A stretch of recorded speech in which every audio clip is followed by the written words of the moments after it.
नाज़रीन, आसिफ ज़रदारी की आदत है और इस बात की समझ भी है कि जो टाइमिंग होती है वो ही असल में बड़ी ज़बरदस्त होती है और इनकी एंट्री हमेशा एन मौका पर ही होती है। जो मुल्क में बड़ा क्राइसिस खत्म हो या शुरू हो, इनका इंटरव्यू था। आसमा शिराजी ने इंटरव्यू अच्छा कंडक्ट किया, लेकिन इसमें ज़रदारी ने जो काम कहे और बोले असल में वो प्रेशर रिलीज करने के लिए आए हैं। बड़ा केयरफुली और चालाकी के साथ इस बंदे ने एक प्लान शो करने की कोशिश की, यानी कि पीटीआई को इस्टेब्लिशमेंट जो नई इस्टेब्लिशमेंट से लड़ाने की कोशिश की है, इसमें वो नाकाम भी साबित हुए। क्योंकि जहां पर ज़रदारी ने जिस जगह से पीएचडी की है, इमरान खान उस स्कूल के प्रिंसिपल हैं। ज़रदारी ने कहा कि मैं आसिम मुनीर को जानता ही नहीं हूँ। ये बात कितनी सच है ये सब जानते हैं। इसके साथ इन्होंने एक और अजीबोगरीब बात की है। ये बात क्यों की है वो भी आगे समझ आ जाएगी। इन्होंने कहा कि मैं जनरल आमिर को आर्मी चीफ देखना चाहता था, लेकिन चूंकि वो छठे नंबर पर थे इसलिए नहीं आ सकते थे। इसका मतलब यह है कि ज़रदारी ने यह कहा कि मुझे तो आसिम मुनीर के बारे में पता नहीं है। साथ ही इन्होंने इमरान खान को यह भी कह दिया कि तुम इलेक्शन से पहले गिरफ्तार भी होगे और नाअहल भी हो जाओगे, और पैगाम भी दे दिया कि एस्टेब्लिशमेंट मेरे पीछे है, यानी कि दुश्मन को दिखाना कुछ और है और करना कुछ और है। ज़रदारी असल में एक तासु दे रहे हैं कि इदारे मेरे साथ हैं, हम नाअहल करेंगे, गिरफ्तार करें। और असल में इनकी हालत यह है कि दुनिया में ये अगर किसी से नफरत करते हैं तो जनरल कियानी से करते हैं। ये बात आप जहन में रखिएगा। वही मेमो गेट स्कैंडल की वजह से और अपने महल के अंदर क्यों डिप्रेशन की गोलियों के साथ क्यों उठते थे। अब जो मामला सामने आया कि मैं नवाब ऑफ कालाबाग को इमरान खान के मुकाबले में फील्ड करूंगा मियां वाली से, ये इमरान खान को शिकस्त देगा। बाकी सीटों से मैं और बिलावल इनको हरा लेंगे।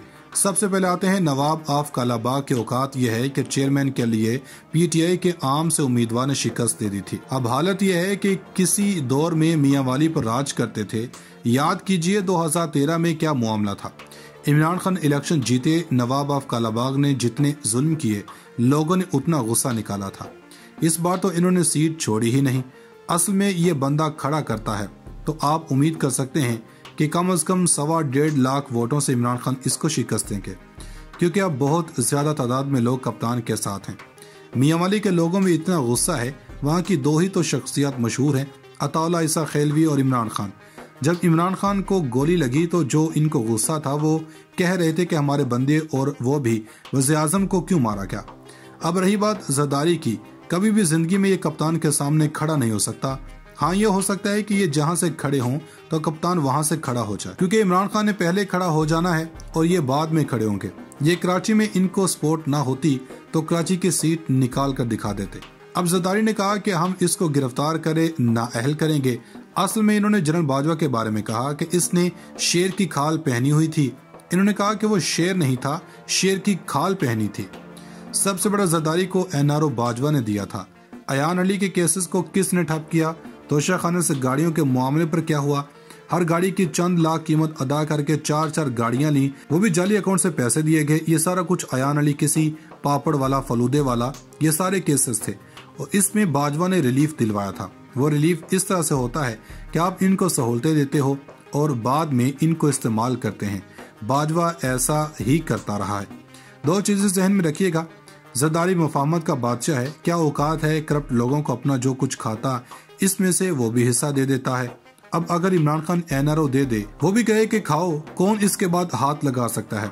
अमेरिका इमरान खान की हुकूमत गिरा सकता है अगर वो अड्डे देने की बात पर हाँ कर देते।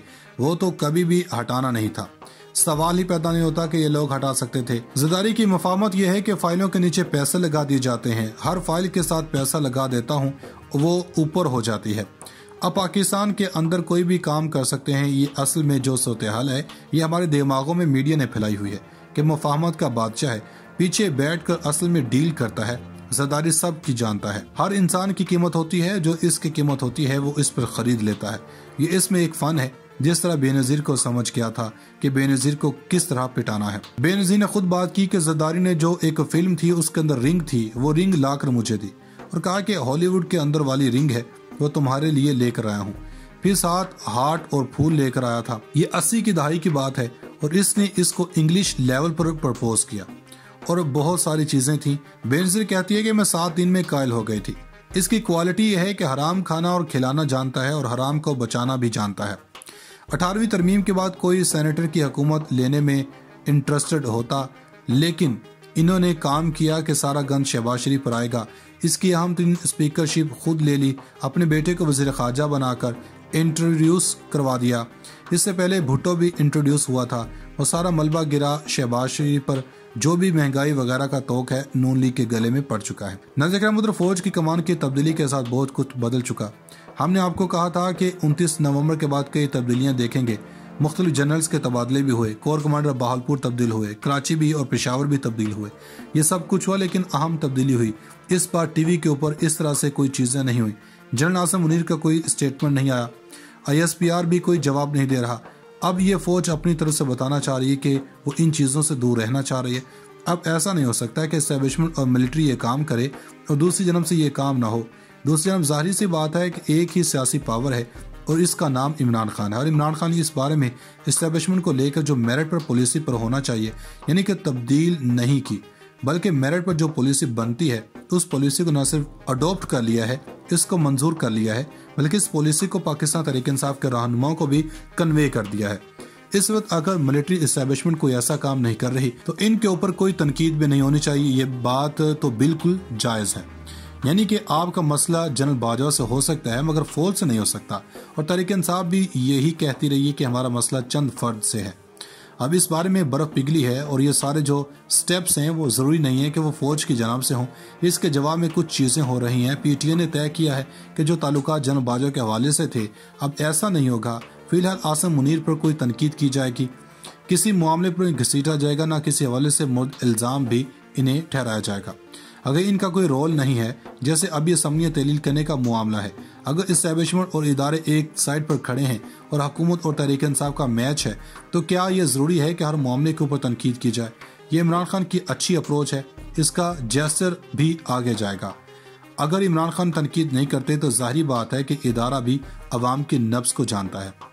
अब तहरीक इंसाफ के मुख्तलिफ रहनुमाओं को और सोशल मीडिया टीम ये इमरान खान की तरफ से पैगाम दे दिया गया कि अब हमारी पॉलिसी ये है, इस बात को यकीनी बनाया जाए कि जनरल आसिम मुनीर जो आर्मी चीफ हैं इनको किसी तरह से मलाइन करने की कोशिश ना की जाए, इन पर किसी भी किस्म की तनकीद ना की जाए, जबकि वो अभी तक तो कुछ नहीं कर रहे। और ये करने से नून लीग की परेशानी बढ़ेगी और हुकूमती इत्तेहाद की भी बढ़ेगी जाएगा। अगर इमरान खान तनकीद नहीं करते तो जाहिर बात है कि इदारा भी अवाम की नब्ज़ को जानता है। अब तहरीक इंसाफ के मुख्तलिफ रहनुमाओं को और सोशल मीडिया टीम ये इमरान खान की तरफ से पैगाम दे दिया गया कि अब हमारी पॉलिसी ये है, इस बात को यकीनी बनाया जाए कि जनरल आसिम मुनीर जो आर्मी चीफ हैं इनको किसी तरह से मलाइन करने की कोशिश ना की जाए, इन पर किसी भी किस्म की तनकीद ना की जाए, जबकि वो अभी तक तो कुछ नहीं कर रहे। और ये करने से नून लीग की परेशानी बढ़ेगी और हुकूमती इत्तेहाद की भी बढ़ेगी।